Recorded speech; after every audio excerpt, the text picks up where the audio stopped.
over a year ago, I was invited to a different conference with a different university, and I was asked to present on the subject of rewilding people. Obviously, I didn't really think anything of it, said yes, great. COVID hit, and never thought anything more of it.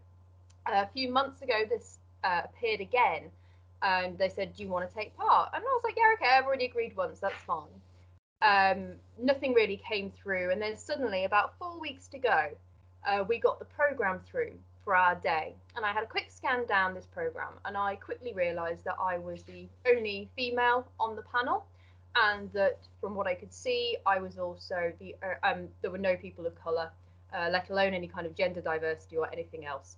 I raised this with the organisers very quickly and said, I'm not really sure about this. Can I check the panel for the whole of, sorry, can I check the conference program for the whole of the 3 days that this is on? Maybe this is just the day that I'm speaking. They were very resistant to giving me that. Eventually, when they did, it turned out that out of 18 speakers selling this program, only 2 were female, and there were no Black or Asian speakers at all. I raised this as an issue 3 or 4 times with the panel who were organising this, finding that the attitude that came through got more and more defensive, more and more aggressive. They didn't want to engage with me. I finally got to a place where I felt that we'd actually made some progress with one of the organisers who was female. She sort of got what I was talking about and was willing to make some concessions to the programme. And then another person joined in, white male, and put paid to the whole thing. The way he spoke to me just showed that they had no understanding of why these discussions are important. And to me, an organisation talking about rewilding and rewilding people cannot exist without talking about underrepresented groups in the conservation sector. And in the end, I chose to pull out of that conference that happened last week. That's why I'm so delighted that the University of Nottingham have taken the exact opposite approach and have said, not only will we embrace this, but let's actually talk about it. Let's address some of those issues, and let's talk about why this is important. This isn't a woke agenda. This isn't a modern 21st century thing where we're all just shouting off for the sake of it. This is for the good of people, and this is for the good of wildlife. And I hope that our panel are going to show all the different ways that this matters. Without further ado, let me introduce them. So born and raised in Slough, Dr. Anjana Khatwa is an earth scientist specialising in bringing stories about origins and formation of natural landscapes to life for a wide range of audiences. She appeared as a super contributor, which I love, great title, on BBC4's 3-part series Beach Live, where she was the show's resident geologist expert. She has recently appeared on ITV's This Morning and has been a regular contributor to a number of natural history programmes for the BBC, ITV, PBS and the History Channel. She is considered a leading expert when it comes to understanding and promoting diversity in the natural history sector. And me and her also had one of the best phone conversations I've ever had. A little bit ranty, very forward thinking. That was honestly one of the most empowering 45 minutes of my life. So thank you very much, Anjana. Next up, we have Dawood Qureshi, who is a wildlife filmmaker, writer, freelance journalist, photographer, artist, podcast host, activist, and marine biology student. And in the little spare time that they have, has recently joined the Youth Nature Network, a focus on nature, as a committee member.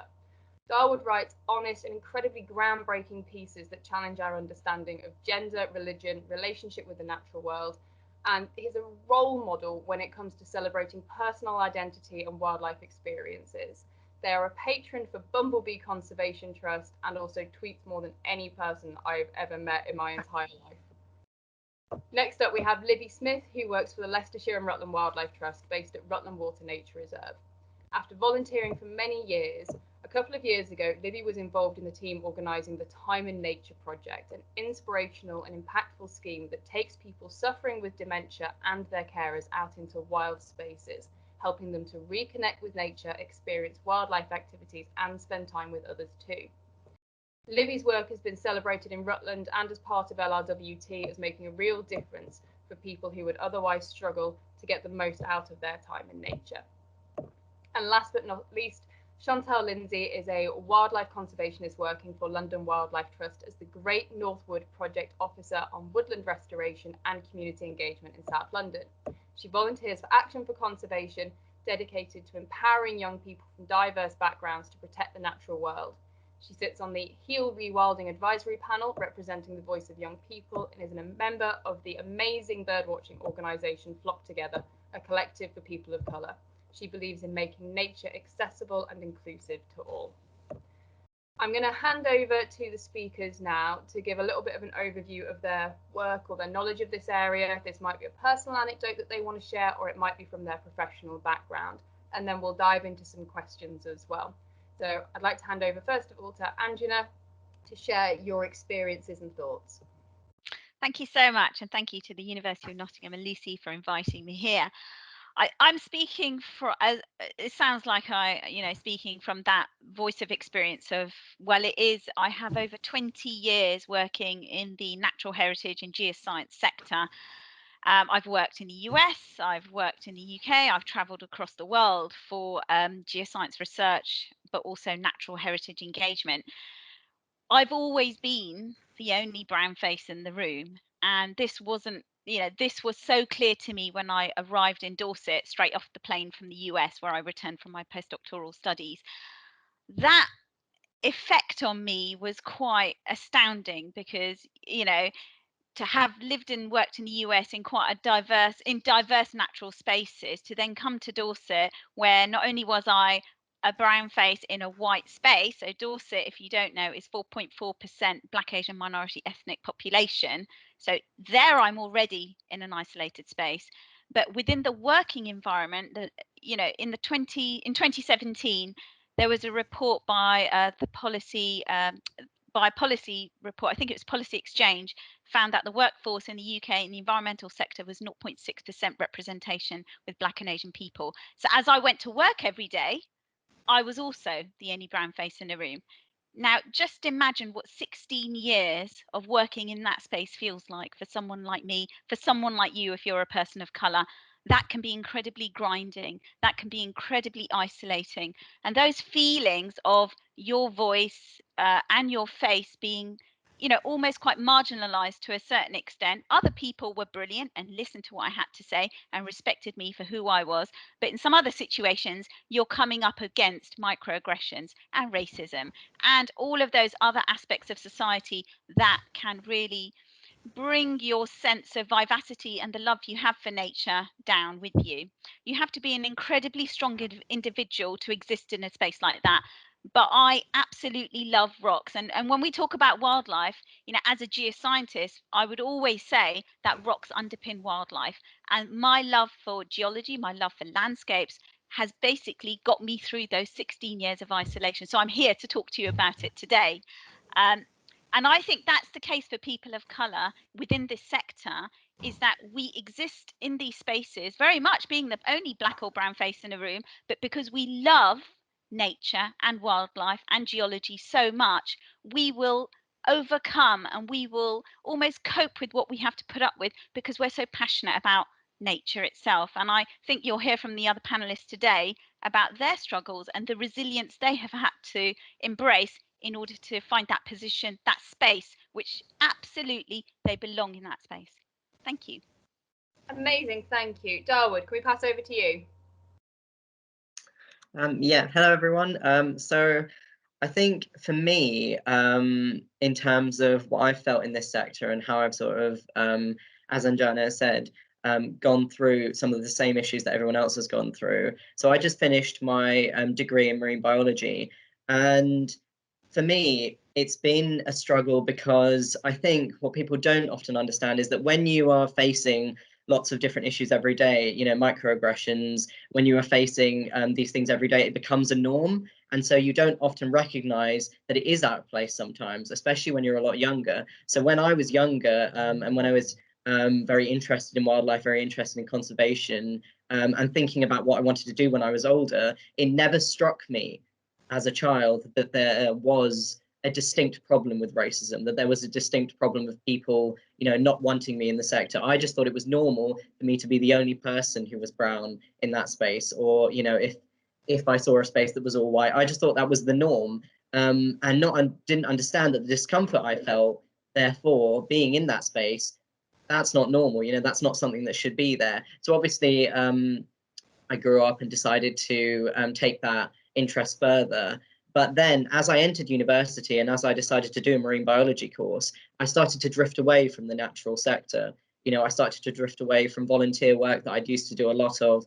I started to drift away from even reading books about nature and conservation. And that was because I'd seen the lack of representation in the sector, and I'd seen the lack of diversity, and it made me uncomfortable. It made me uncomfortable in that space. And so I drifted away from the things that made me uncomfortable. And I started to maybe think about other careers and careers that I could possibly, you know, do more easily. For example, engineering, for example, you know, things that are stereotypically sort of suggested to you by parents who do want your best interest most of the time. So they do want you to go into a sector that will respect you, that will give you, you know, a greater chance at life. And unfortunately, the nature sector has not shown for a lot of people of colour that it is that safe, secure sector. So obviously, a lot of parents won't want their children to go into that. So I drifted away for a bit. The only reason that I decided to come back and I decided to get back into it was because it was literally pulling me back in. You know, everywhere I'd go, I'd see nature, I'd see conservation, I'd see wildlife, and I'd go, this is what I want to do for the rest of my life. This is what I want to do. I want to raise awareness to this. I want to conserve this. I want to help this. And I saw as well that the people that are even not living directly close to what you would think is a stereotypical area of nature, they're affected by nature. They're affected by conservation. So for me, as someone who wanted to help other people of color, the obvious answer was to go back into wildlife and nature and help them from there and help them from a place I knew where to help them from. And I got back into it and decided to almost, you know, sort of build that bridge myself that I couldn't see. And for a lot of people, I think this is the case with a lot of people of color. We see that there's no representation in the field, and we decide that we're going to have to be that representation in order to fight, you know, for our place and for other people's place in that sector. And that can cause burnout, and that can cause you to be extremely tired because you are the only person who's, you know, representing that. And I'm hoping through this conference and through a lot of other conferences that involve, you know, the amazing people I can see on this panel, who I've looked up to and who I've seen, you know, doing such amazing things. I'm hoping that other people can understand that it is a fight and that you do need to help, because, you know, it's very hard sometimes to recognize that racism, even as someone who is a person of color. So listen to people of color, listen to their voices as you are with this conference, and I'm trying to understand troubles that people go through to conserve a world that we all, at the end of the day, live and thrive in. So that's what I have to say so far. I'll probably talk a lot more later. Amazing, thank you, Dawood. So Libby, let's pass over to you. Hello, everybody. Thanks, Lucy, for inviting me to speak at this conference. I feel a bit out of my depth because obviously I'm a white middle England lady. I haven't had to grow up having the confrontation or to have any issues with racism through my life, and I can really understand the passion and the difficulties that everyone here on the panel is speaking about. But one thing that's really outstanding is the passion that everyone has for the natural world, and that's something that I've had since I was little. I've loved it. I'm very lucky now to work for Leicestershire and Rutland Wildlife Trust, and my involvement in bringing people into nature and is all part of well-being. Really, I run a project called Time in Nature, which is for people living with dementia and their carers, and it's open to all, trying to pull people in and reap the benefits of the natural world. And I think there is some connection with all the other speakers about involving people in the natural world and the benefits of it, and how much we can all come together to work together for this, for the environment. But also we can see the benefits. Certainly with the groups that I took, there was huge benefits on many levels, and people felt a sense of comfort, a sense of well-being in that natural environment. And it's so vitally important that we're able to diversify. We can bring in absolutely everybody. It shouldn't be race, creed, colour, or disability. Everybody should be involved in the natural world and should be invited and feel comfortable and feel welcome at nature reserves or discussing the natural world. It shouldn't be something that's seen as an exclusive Middle England thing. I think that's very sad. And I think if we can all pull together and work to really push this, that's what's really important. There's huge benefits across the board, and people need to understand that and work together.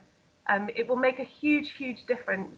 And it's wonderful. Being out in nature is just the best. It just brings a smile to everybody's faces. And if everyone can benefit, then that's all to the good. Thank you. Thanks, Lucy. Cheers, Libby. Thank you very much. Chantelle, over to you. Thanks, Lucy, for inviting me here and for this conference. It's amazing. I was getting a bit emotional when you were speaking there, Dawood. And just listening to all of you guys, I resonate with everything that you've said. And I think what kind of like struck me is that how much I resonate with Dawood saying that at first, when I grew up, I've always wanted to work with animals or with wildlife, just didn't know which direction to take it. So it kind of never struck me when I was really young that I was kind of one of very few in terms of being a Black woman wanting to do this profession. But as I grew up, it started to become much more apparent, definitely in university, where there were no Black professors. You know, I was in a class that was predominantly white. But also what struck me as well was how much, you know, Anjana's been in this industry for so long.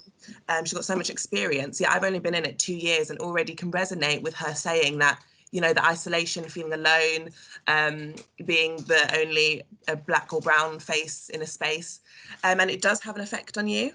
I think it's natural for people to adopt like different personalities, different situations. I've kind of like sort of validated that with myself and being like, I'm not being different, but there is a layer of acting different when you are in a space where you're the only Black or brown person. You kind of have to adopt this persona. It's almost like a protective thing. And it is really difficult, as Dawood was saying, to live every day and almost feel like you have to fight. And sometimes I kind of do that thing where I feel like I'm being lazy because representation matters so much. So when I see Black and brown faces in these spaces, it inspires me so much. So for me, I'm like, you know, but just being you in this space is enough, and it is. But to do that extra active layer, it does take a lot of energy. And there's some days I can't even go on Instagram because, you know, you'll scroll and it's like, I can't even look at it. And it makes you feel guilty. But it just kind of, I just think it's an extra layer that some people might not be able to understand if you're not a Black or brown person, because it's just, I don't know, it's like almost like taken for granted. Like the fact you have to consider, for instance, when I go to another country, I have to consider whether I'm going to be racially attacked in that country. I have to consider when I go to a nature reserve, are people looking at me because, I don't know, they like my coat, or are they looking at me because I'm Black?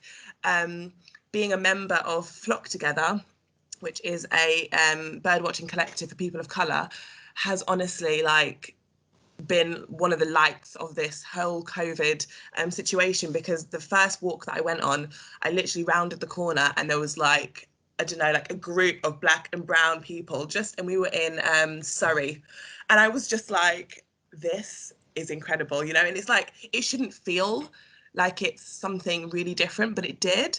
And working in the sector, you know, I don't get surrounded by Black and brown people a lot, and there's just that kind of like amazement, and it puts you on a bit of like a high. I really feel like I'm on a high after those walks. But we do get stared at, and people do stop and ask us questions, and that's good. And, you know, we're never defensive about that or hostile. But, you know, if you're a white group, we see lots of white bird watchers, hikers. We don't kind of stop and ask them like, what are you doing here? We literally get asked, what are you guys doing here, you know?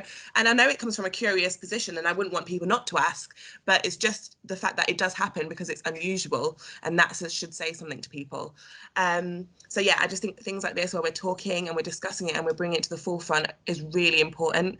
And I can't wait to learn. I do not claim to be an expert in this topic, but I just have to go from my experiences and listening to experiences of others. So I'm really grateful to be here. Amazing. Thank you so much, Chantelle. So let's kick off really. When we talk about nature and the environment, we're talking about really is like the professional conservation sector, first and foremost. and diversity within that, and accessibility to jobs, to trusteeships, to volunteer positions, to memberships, even to people who feel like they want to support wildlife, but that taking that first step of becoming a member of an NGO or something. So, Anjana, I'm going to come to you first on this because you've worked in this sector the longest. But in terms of diversity within this sector, do you think that this is a discussion that's moving forward? Do you think it's getting better, worse? And where would you say the problems really lie? Is there a magic moment where you suddenly thought, oh, actually, this isn't working for me at all and we need to challenge this? Or is it part of a slow burn conversation, something that's been awareness for many years, many decades as your career's developed? I think if you are Black, Asian, or mixed heritage within the natural heritage sector and within the environmental or geoscience sector, you've known it's been a problem since the day you entered that lecture room or that degree course or your first day at work. So you've known that implicitly because you've walked into that space and thought, wow, I'm the only person here of colour. We need to go back and we need to look very, very carefully at the actual data and statistics. And about a month ago, a group of people, including myself, we had a Nature geoscience paper published examining the racial diversity crisis within the UK geosciences sector. I've got the figures up in front of me, and if I tell you now, if you have done an environmental science degree between the years of 2014 and 2019, if you were Black or Asian, you were within the 8.2% of people who identified as a minority ethnic person doing an environmental science degree. When we look at physical geography, and so when we're looking at the sector, and remember that I've got a statistic from a 2017 report that states that 0.6% of the environmental workforce identifies Black and Asian. If you look at the data, which tells us how many Black and Asian students are studying physical geography at university between 2014 and 2019. If I told you that figure was 7.5% of students studying physical geography who identify as Black and Asian, you can see that we have got decades to solve this problem. This is all rooted in the exposure of experiences within nature and being inspired by nature and where it can take you in your life and your career. That starts at a much earlier stage. So the Protected Landscapes report, which was commissioned by DEFRA, led by Julian Glover and a team of people, they found that less than 1% of Black and Asian families actually visit national parks. So if Black and Asian people aren't accessing beautiful protected landscapes like national parks and AONBs, those children aren't being exposed to nature, their families aren't understanding the benefit of nature to that child and that child's well-being and potential career path for a future. So when it comes to your choices at GCSE, at A level, as a child, your parents, your family, your community, you aren't naturally going to think that is a space where I see myself doing a job or as a career. And that's why we see this really appalling data for representation within the environmental sciences sector at degree level. So we have to think very carefully about how we begin to break this feedback loop, because if children aren't going into nature at an early enough stage to experience what it can offer them, if parents and influencers, so we're talking about parents and carers here, grandparents, childminders, all sorts of people like that who are bringing children and young people into natural spaces, if those people aren't feeling welcome for whatever reason, it may be barrier, and we will talk about barriers. If we aren't getting those young people into those natural spaces, they aren't being inspired, they aren't encouraged to go into those careers. And actually, geography GCSE, we see actually a fairly good take up of Black and Asian people moving into geography GCSE. At A level, there's a huge cliff fall, and then we see a massive cliff fall at degree level. We need to break that feedback loop. And actually, looking at Chantelle and Dawood, they are recent graduates, so they probably have a greater insight into what the situation is like now. But certainly the stats are against us, and we've got to change this quite quickly.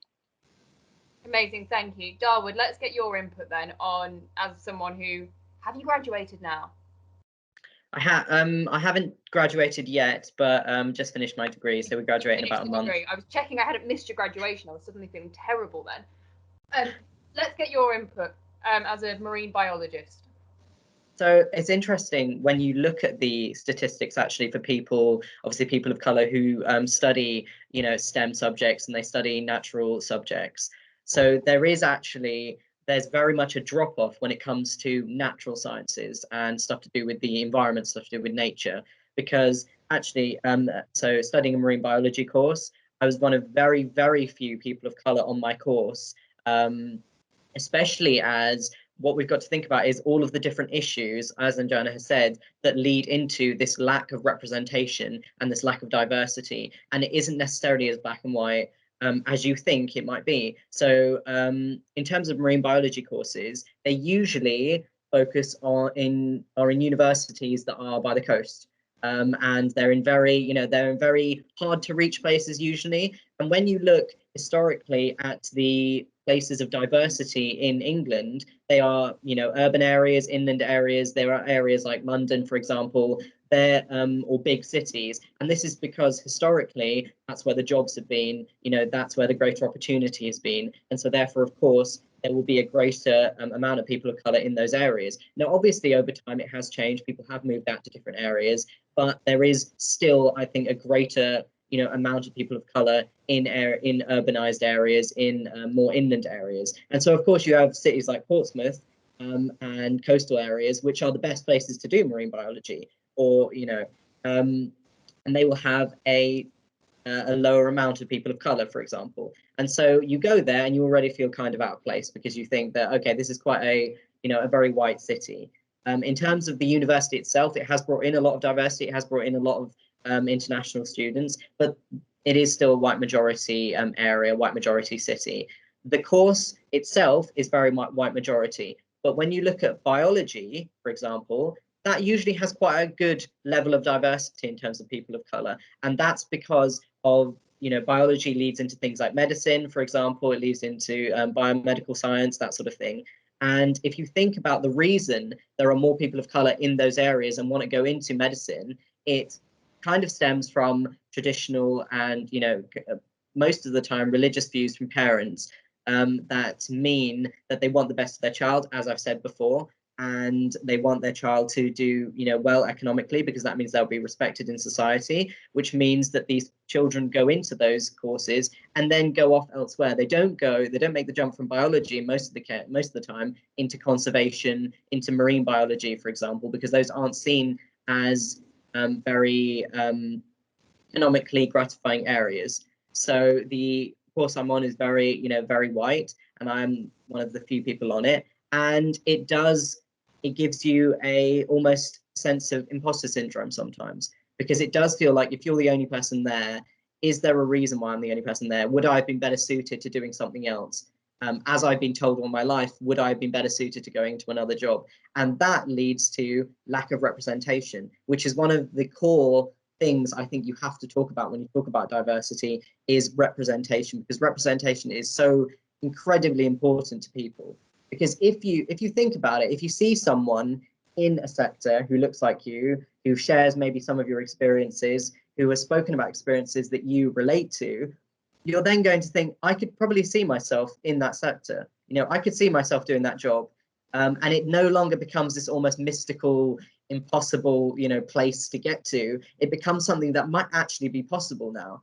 And so the lack of representation that exists in a sector can almost lead to even more, even less representation, because I said before in articles that I've written and things that I've spoken about, representation almost breeds representation. You see someone represented in that sector, you think you could go into it, you represent it, other people see you, they think they can get into it, and so on. It leads to more things. So by helping this representation become higher in these sectors, we can help the diversity grow. And so in terms of the question that was asked, I think it is getting better. I think the sector is gaining in terms of its diversity. It is gaining in terms of the voices that speak for it. I mean, this conference itself is, testifies to that. But it is a very slow and gradual change. And the reason for that is because of that lack of representation. So the more people get other people who are diverse, who speak about it, speak about their experiences, the more they listen, the more they understand, I think it will grow. And I think it does look like it will change positively in the future. But it is quite slow at the moment. So we really need to speed that up, I think. And in terms of this conference, I think that is one of the places to go, communicate about it, talk about it, really understand what the root of the problem is. And I think that root does stem a lot of the time from, as Anjana has said, systemic racism, which is the fact that the system is inherently racist, just because it hasn't been changed by the people who actually understand how diversity and representation works. So we do need more people in higher places talking about it, and we need more people on the ground talking to them about it. So talking is basically the answer, I think, communication. Brilliant, thank you so much. Chantelle, as someone who's started your career reasonably recently, as a 30-year-old, honestly, it all goes wrong. People think you're like 50. By the time you get to 30, it's awful. But as someone who started recently in the conservation sector, how have your experiences been? Yeah, so I actually started, and I just wanted to say, when Dawood was saying about representation, about this being really mystical, I think one of the things why I'm here is because I really had to persevere, and you know, I think Anjana was saying when you get to A levels, it drops off, and I had a really hard time when it got to A levels. My GCSEs were great, perfect, fine. Got to A level, and I went through a really like depressive and had really high anxiety, and so my grades fell. So I couldn't do biology, and I couldn't make it to university at the time that I wanted to. I had to do another year, and it really discouraged me. And at that point, I was honestly ready to give up. And my mum was like, "You either go back to school or you get a job." And it was like, I don't want a job. So I definitely had to go back to school. But I remember being told by my biology teacher, maybe you should consider something else. Maybe this isn't for you. And I just thought, like, really? Like, that could have really put me off. But I literally was like, I remember saying to myself, I don't know how I'm getting there. I don't know how I'm going to get into that sector, but I'm going to do it. And it's like that bit in the middle, the pathways that people set out for you, you know, you have to go into this career, Black people have to go into this career, Asian people this career, you know what I mean? It's kind of like, even if you were, say, you had a disability, you're almost then just put in a box and you can't go on to certain things. That's what people think, and that's what people make you believe. So it really did take a lot of perseverance to get here. And just before I found the traineeship that got me into the sector, I honestly was ready to give up. I was like Dawood, going, maybe I should have picked something easier. I was literally thinking, I need to go and get qualified again because this is really hard to get into. You know, you're expected to volunteer, which is fantastic. Volunteering is great, and it's one of the favourite parts of my job, being volunteer manager, but it comes with barriers. I couldn't afford to give up my time for free. I ended up quitting my job in a call centre because it was just crippling me mentally. For various reasons, I learned a lot, but that just wasn't for me.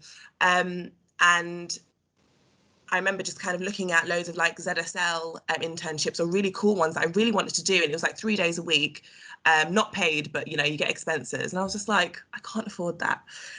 So for me, that was really difficult. And then I came across the London Wildlife Trust project, Keeping It Wild, which is an amazing project. And I think it needs to be rolled out across the industry. I don't know why people aren't snapping it up and just like taking it and going with it, because it is honestly, like, the model of it is amazing. It's 5 different strands. The one that I did, the 2 that I did were the youth forum, which was voluntary, and it's where you give your views as a young person, and the trust uses it to direct their marketing, and the trustees take it on, which was amazing. And then the second one was this paid traineeship, which when I saw it, I was like, what, paid? What? This is incredible. 3 months of practical conservation. And the sort of prerequisites are, you have to be from a socio-economically disadvantaged background. You either also like a minority, Black, Asian, minority ethnic groups, part of SEND, which I can never remember what it stands for, but I know it includes if you have a disability. So I was just like, wowza, this is incredible, and literally applied for it straight away, and I was really lucky to get it. So I did that, and then that's what sort of brought me into the industry. So I think for me, you know, that's huge, because one, that was saying there is a problem with the sector, we've identified it, and this is what we're doing to try and help better the situation. So immediately I felt really welcomed and really encouraged to be at London Wildlife Trust, because they had identified it as a problem and weren't skipping over it like I think a lot of organisations do. You kind of just like blindfolded, this isn't happening, but it is. So that was, yeah, my experience of getting into this industry. And I think, yeah, I think more of these sort of internships that are paid and invest in our young people and show them that they're welcome here and not just giving up their time for free need to be rolled out so that we can get more representation and diversity in this sector. Fabulous. Thank you Very much. If anyone is interested, I'm sure we can share links, etc., or do look up any of the projects we talk about, because they really are great. And organisations like London Wildlife Trust really are breaking down those barriers by, like you say, just actually being happy to have those conversations and saying, right, we recognise it's a problem, what can we proactively do, rather than ignoring it and hoping the problem goes away by itself. Chantelle, I'd love to pick up on something you said there, actually, and pass over to Libby. We've talked a lot about race, we've talked a little bit about gender, but there's an issue of disability. Personally, I know very few people in the conservation sector who are not able-bodied, and that even goes as far as people being having memberships of organisations and so on. Libby, you worked with a project that's aimed at helping people with dementia and their carers. I know as part of that you work with a lot of people who are elderly or who may have disabilities. What reflections do you have on how that access to nature is important to them, and how do we keep projects like yours going and becoming normal, so they're not just time-bound project-based, that they have become a standard way of accessing nature? Lucy, I think it's vitally important that we have these projects and we can maintain them. And just like being inclusive for race, we also need to be inclusive for those with disability, and make sure that places like reserves, places like the natural world are accessible for everybody. And this is something that we've done, setting up Time in Nature, which is for those with suffering from dementia or living with dementia, and their carers. They spend time coming onto the reserve. We have this wonderful open space for everybody to come and access the reserve. And it's really interesting from the very first sessions when these people came, how I suppose very tense, very tight, not wanting to let go. And after spending time with us, it would be nearly a whole day, how very relaxed everybody was. And they felt very comfortable, but they took a huge amount away from the sessions. And there was no clinical trial or studies done with the project that we ran, but there was some suggestions that it would really help people's mental health, and especially for the carers, because they're going through a huge amount of stress and difficulty with their situations. So to be able to give them that opportunity and for them to see the benefits was really, really lovely. And we had a wonderful quote from some of the participants. They said that what was wonderful about us being so happy to include them and bring them onto the reserve, they said they came alive. They loved the fact that they were being with people that didn't turn the other way. And I think that resonates as well with what all the other panelists are saying, that we shouldn't have to be in a position where people feel so uncomfortable that they feel that they're standing out and they're a minority and not the majority. And Chantelle, you're part of Flock Together, and Ollie and Nadeem came and visited our reserve here and had a great time. Fantastic, inspirational guys, absolutely brilliant. And part of Leicestershire and Rutland Wildlife Trust is trying really hard to be as inclusive and diverse as possible. And we've got all sorts of outreach education programs where we're trying to pull people in from all walks of life. And we can see how important it is to make that change. And I have to say, when I started volunteering 5 years ago, it was very unusual to see anyone of colour or families coming into the reserves and enjoying them and being around. And I think from what you've all been saying, but I think it's probably they felt alienated, or it was something that wasn't the norm. And I have to say, 5 years on, we're seeing more and more people coming through, which is wonderful. It's great to see them, great to greet them. And Chantelle, you're right, how people, you're judged, aren't you, as soon as you turn up, and that's just wrong. It should not happen. We should welcome everybody, race, disability, bring everybody together, because it makes such a difference, and nature really does help. It really does. But we have got a long way to go, and I hope that we can resolve it sooner rather than later, because you're all so passionate. If we can get more people as passionate as you three, then we're going to be in a really good place.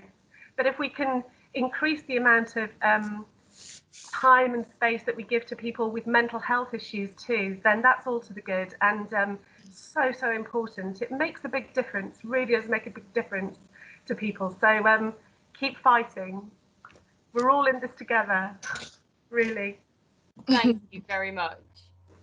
Before I hand over to any questions from the audience, we've got loads more that I've mapped out and we're just not going to get anywhere near them. But I'd really like to just pick up on one thing there and pass over to Anjana, because I know that you've done work with the Heritage Lottery Fund. I don't know if it's still called that or if the name has changed. And I'm really interested to just get a couple of minutes from you on how we take these things beyond projects to becoming core parts of what we do, and the barriers associated with something being a project and the benefits of it being just the norm. So what we're talking about is a legacy framework, and a strategic legacy framework that is built into the core of organisations delivering programmes for communities. That whole process, and it's the National Lottery Heritage Fund. So I have sat on the EDI task force for National Lottery Heritage Fund with a group of other people, where we have begun to advise lottery on how organisations that are applying for lottery funding, how to help them embed inclusion at the heart of every bid they put in. And this is ranging from the small £10,000 bids up to multi-million-pound bids for capital projects. I'm also on the National AONB's board, so I work at a national level, really looking at change making within the hearts of the organisations. And I think this is where we have to move this amazing enthusiasm and belief for change up to the highest levels where that change is enacted and where it happens. We have to work with the boards of the trustees. We have to work with the chief executives. We've got to create a complete change of mindset at that level, because it is those leaders, those trustees, those directors, those chief executives, the senior leadership teams, those are the folks that are compiling the grants, compiling the bids and putting them into the funders in order to bring the funding in to engage with communities. Now, from my experience, and you'll know this from the Protected Landscapes review that Julian Glover led on, you'll know that Black and Asian minority ethnic representation at that senior level is extremely low.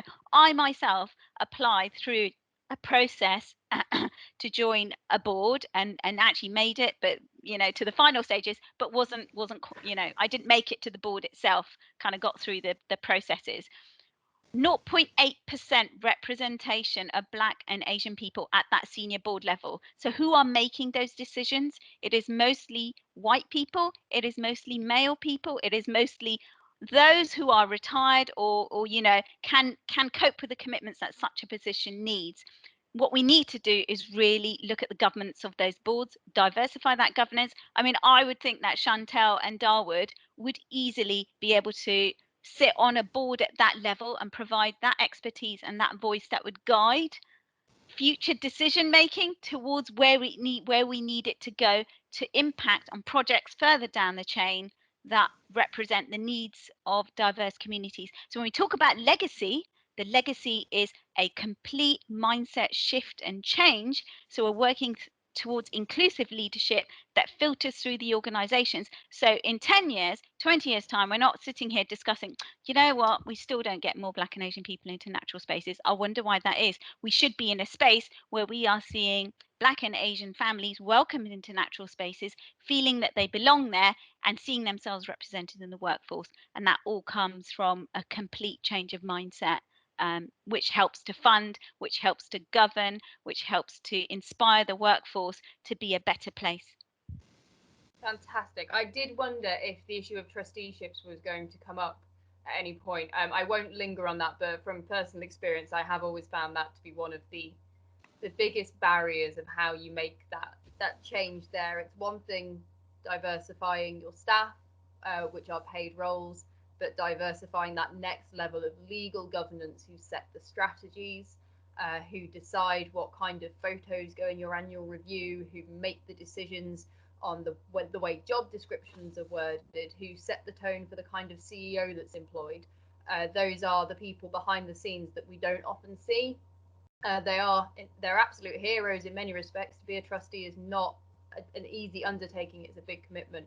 But I completely agree, Anjana, that is also one of the biggest barriers we face now as a sector.